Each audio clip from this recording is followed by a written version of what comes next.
Today on Modern Combatives, we travel back to the 5 boroughs, this time Brownsville, Brooklyn, New York, to meet with Marshall Mays alumnus and founder of KuroshiKai Jiu-Jutsu, Soke Haisan Kaleak.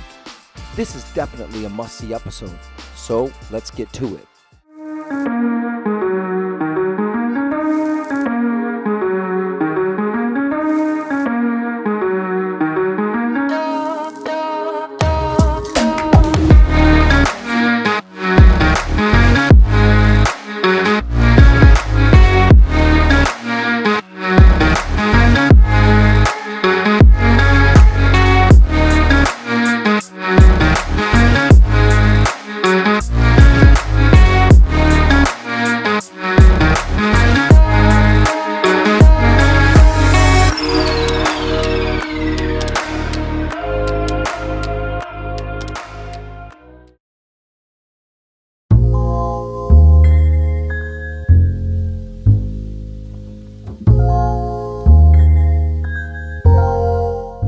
As we were making our way to Brownsville to meet up with Soke Haisan, I was a bit concerned with the audio quality with this episode because with COVID being in full swing, we had to take precautions and wear masks, and that was going to limit the audio quality.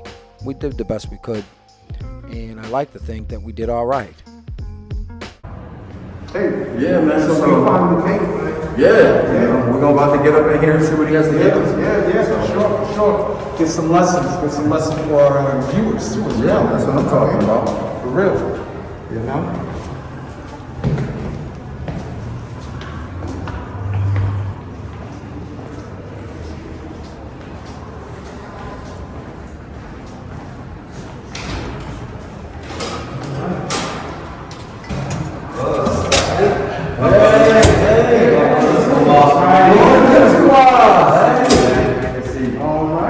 Modern Combatives, and thank you for having us. All right.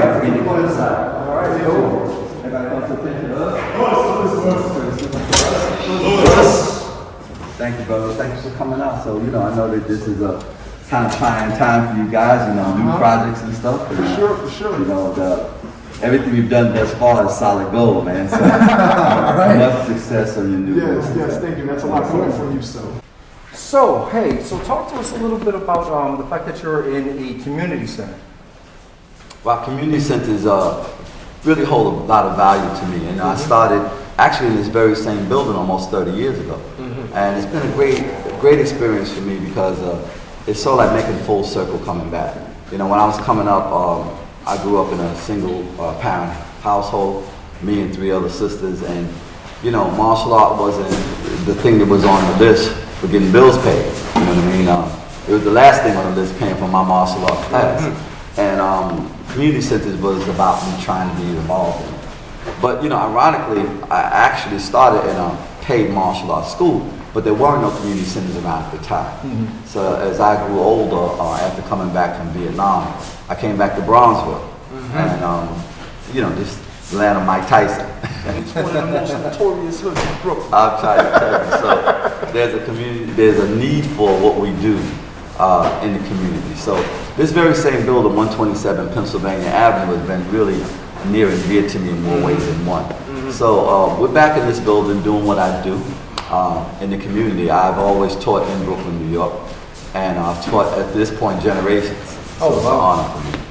Well, yeah, we noticed as we came in, your son was here. Yes. And he's local PD, which is pretty awesome. Yeah. We need more. Yes. So, talk to us. We did an episode with you in the past, but for those that are new, talk to us a little bit about your art. Well, my art is combined in the eclectic way, as we know so many people are doing today. The catchphrase is mixed martial art. Okay. But we were doing this long before they called it mixed. It reminds me of our good friend Billy Banks in Taibo, right? It's cardio, right? Yes, it is. But when you give it a name and you brand it, it becomes something else. So I'm more than happy for him and the way he branded, and I think he did a great job in doing that, bringing it to the masses. But I know you guys as well were raised in a traditional way, and then as time went on, that's how, if you, more than likely your teacher taught you to evolve. Yes. And to move on and to be acceptance oriented, much like I teach my students. And I started at 19, after coming back from Vietnam, and in 1974 I started a style called Kuroshi-Do, along with 5 other Vietnam vets of mine, friends of mine. And evolution turned it into KuroshiKai. Now Kuroshi-Do translates to the way of the black warrior. KuroshiKai translates into the family of black warriors. And I came up with that concept from my teacher, Supreme Grandmaster Dr. Moses Powell, who raised me in Sanuces Jiu-Jutsu. I spent some 20-something odd years training with him.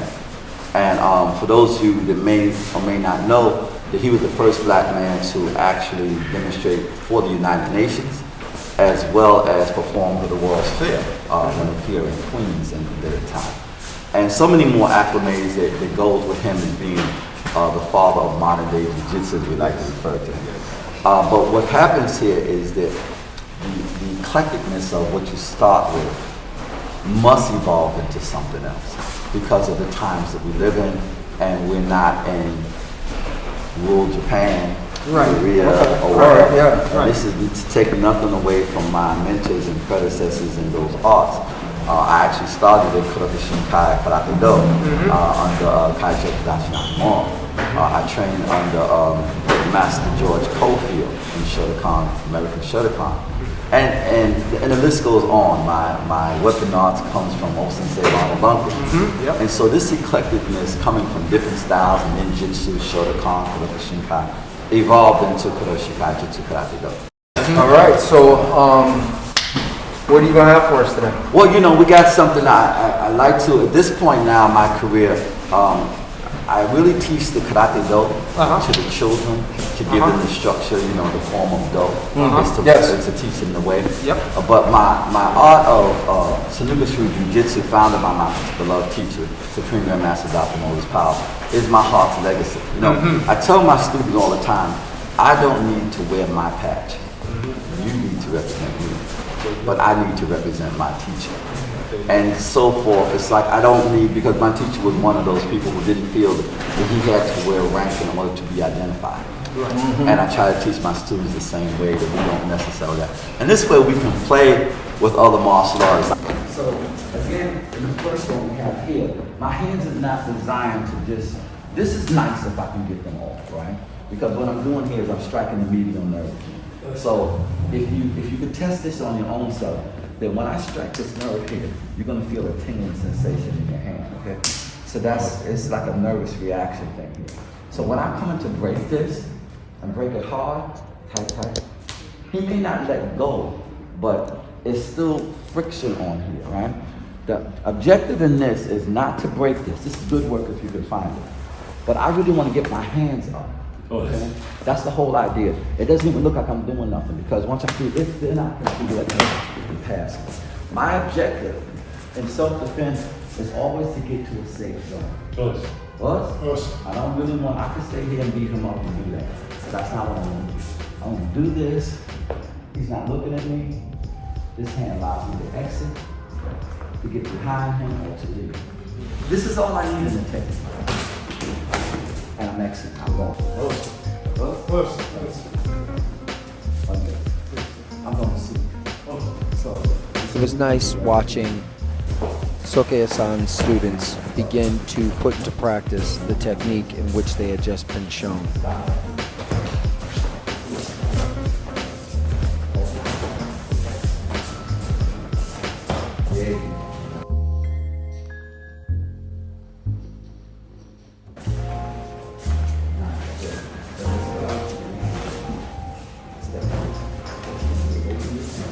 Martial art. We want to understand that everything has a basics and a premise, right? One of the easiest things that I have come up with when it comes to self-defense is to always think about it in self-protection first, okay? Understand that there's a difference between the two, self-defense and self-protection. My teacher would break it down in 3 ways. He would say there's self-protection, self-defense, and survival. Survival, right? Because without survival, and that's what you should be thinking every time you're moving, survival. How am I going to survive this attack to be able to do? To assess the next thing I'm going to do. So I'm going to break it down to a gunny come.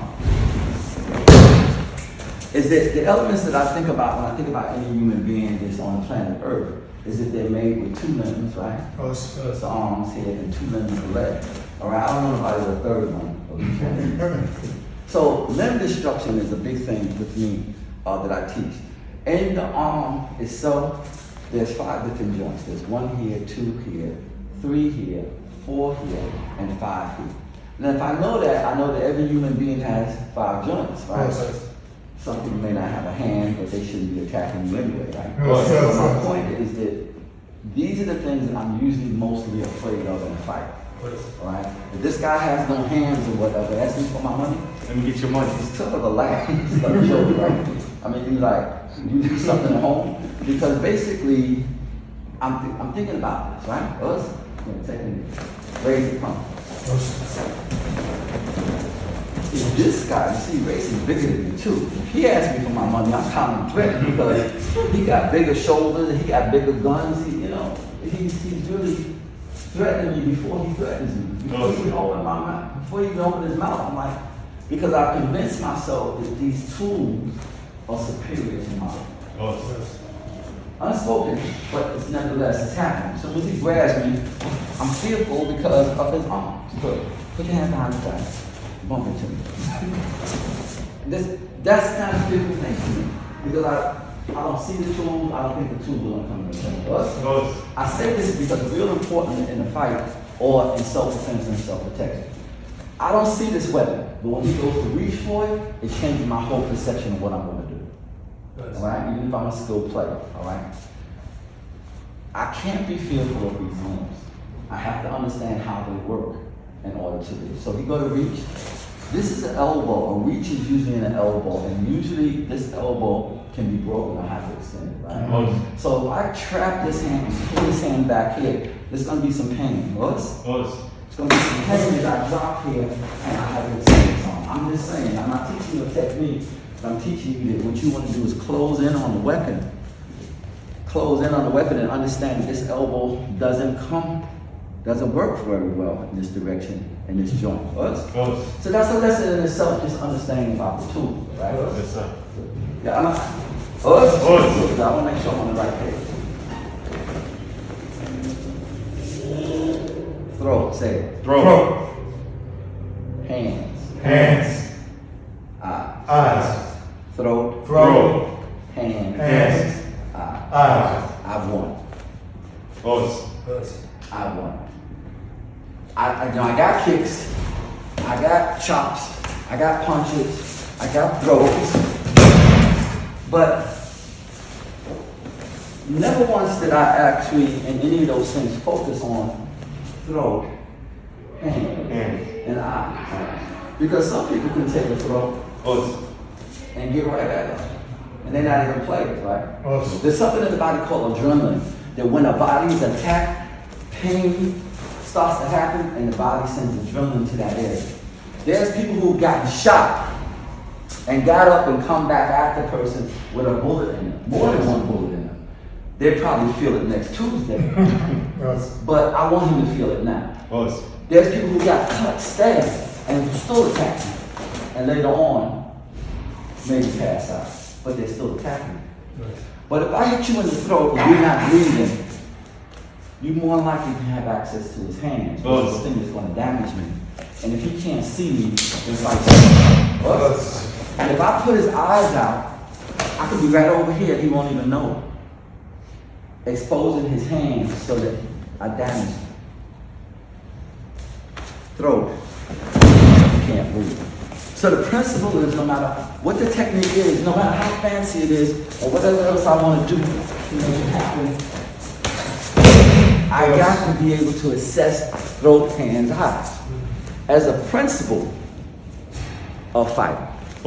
So no matter what I'm doing, if I did this, I hit him here, pow, pow, that's pretty, right? But never once did I assess throat, hands, eyes.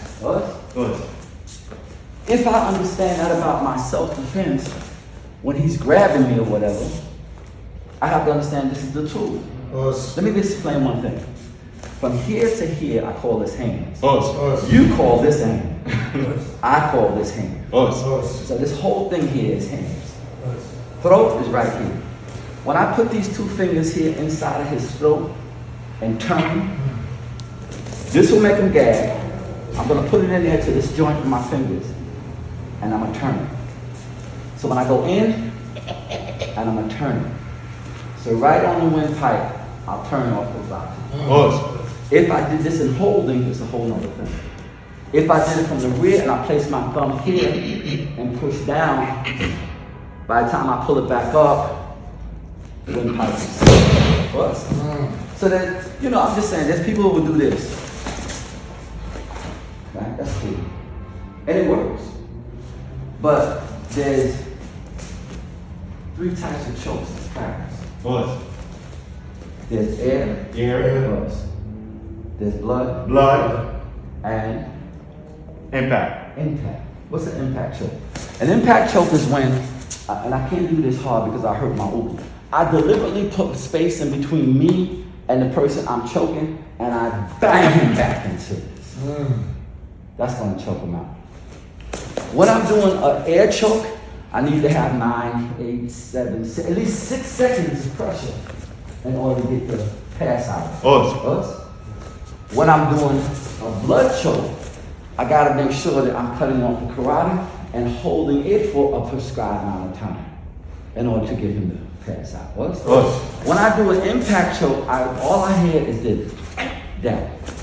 When I do this impact choke, I keep taking out from this point here because basically all I need for him to do is lose air for a short period of time. If I get him to lose air if I'm moving here and I'm coming here and I leave space here, I impact here, he bounces off that, I choke. When I drop, he'll drop. But again, this is not the player in the street. This is just my dojo brother who knows how to fall. Am I finished? No, sir. No. I have to make sure he can't breathe. My whole attack was about attacking his air supply. Human beings can't breathe without air. Human beings need air. So no matter what I'm doing, I gotta be into the premise of how am I moving to this guy's air supply. Air supply. What am I doing? Did you see what he just did? Cut off your head. Who cut off here? Who cut off his head? He just put his throat down there on me. This is a limb too. The patella, the kneecap, doesn't like moving off of its center. Alright? If I break this, if I hit it in the lateral meniscus in the side here, why is he jumping? Because it's a nerve lining here. This is just friendly fire what I'm doing here. I'm a martial artist. I break bricks. I break boards. I break kneecaps. We don't do that too often. But when I hit him here, I'm going to get this reaction. Look. This rise. This is going to make anything rise. Then I can go to my next thing. What was my mission? What was my mission? T.H.E. T.H.E. So what I'm going to do is I'm going to roll over and take him with me. And I'm going to break his spine. But if I did that for real, it would actually break us. But I beat him his body armor because I was on the ground. I got to get up with somebody, right? The principle, T.H.E. The. Throat, hands, eyes. Okay. What you say, Sophie, that is not self-defense.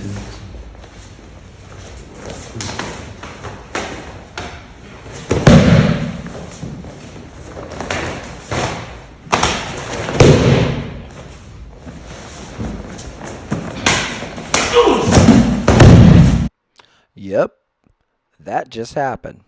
We're watching it again. Still a throw right here. Us. So whatever I'm doing, it's either before, during, or after, I'm still headed for that.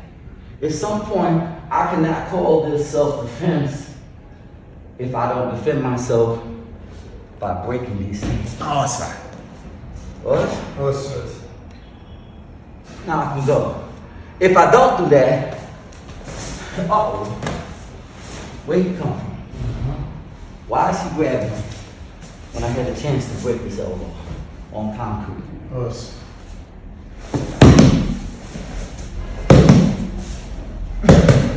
Is that not the same prioritise? I don't want you to think that this is only being done from a standing position. That this and the drills. Yeah. Will come along. Strike. Strike. Strike. So why am I just doing this? It's a pressure lock. It hurts like crazy when it's pressure. But look, sometimes I let go, you want to fight. Crazy, air, let go, break, go. Us. Consistent pain. Us. You must always be in consistent pain. I can't allow him to recover from anything. Vision. We have a tendency to think this is the attack that I want. Guys only have one way to defend themselves. What is that? Close it. If you motion towards anybody's eyes, he's going to close it. Put your head. So he said, eyes, but don't let it look like I can get the eyes. You started back here. Why? The cerebellum. Vision is controlled by the back of the head. The end result is in the front. The back.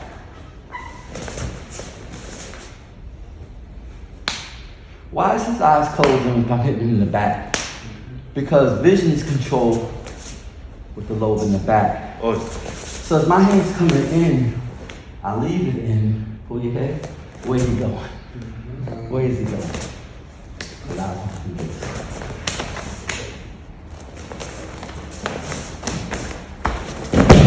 I'm always stepping to that point. Hyperextend. First.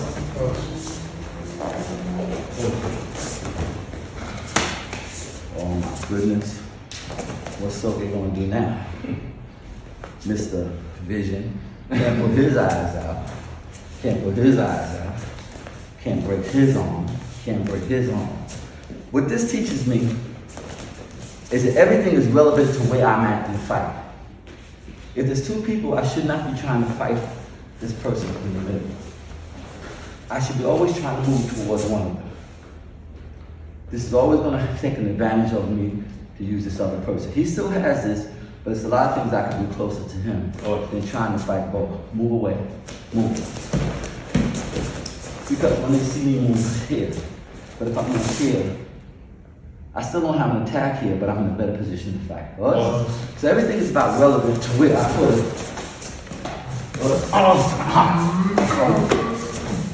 And I still go right to my vision. And why is everybody? Because I'm not punching everybody, but I'm thinking about those three principles as I fight. At some point, you may be overwhelmed. They got you in this overwhelmed position. Hold tight. And you really can't get those knees off or nothing. What all I'm doing here is waiting for opportunity. I can't go this way. They won't let me go this way. They won't let me go this way. But none of them can ever stop me from going down. Up, two.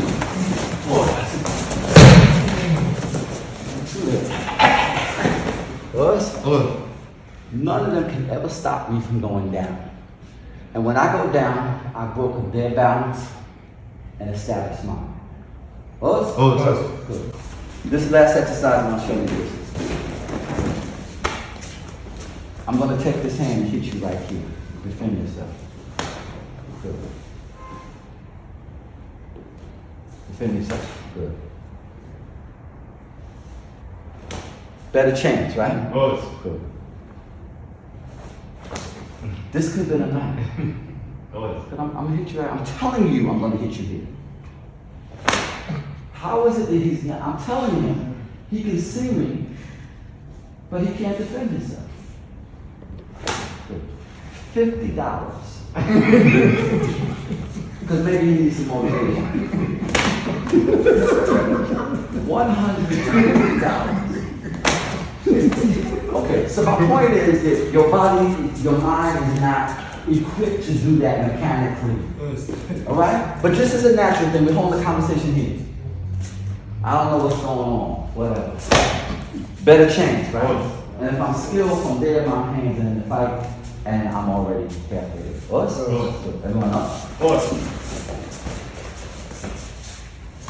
Alright. Thanks. Wow. I'm going to tell you what, man. I mean, blown away completely. And we're happy that you had us on. Yes. So once again, It's been an honor, man, since first meeting you guys personality-wise and knowing that I have another brother in Judo. You know, it's always good to know that I'm in good service in regards to how I express myself. You know, I'm conduit for my teacher, Supreme Grandmaster Moses Powell. And when I do my technique, I do it with him in mind.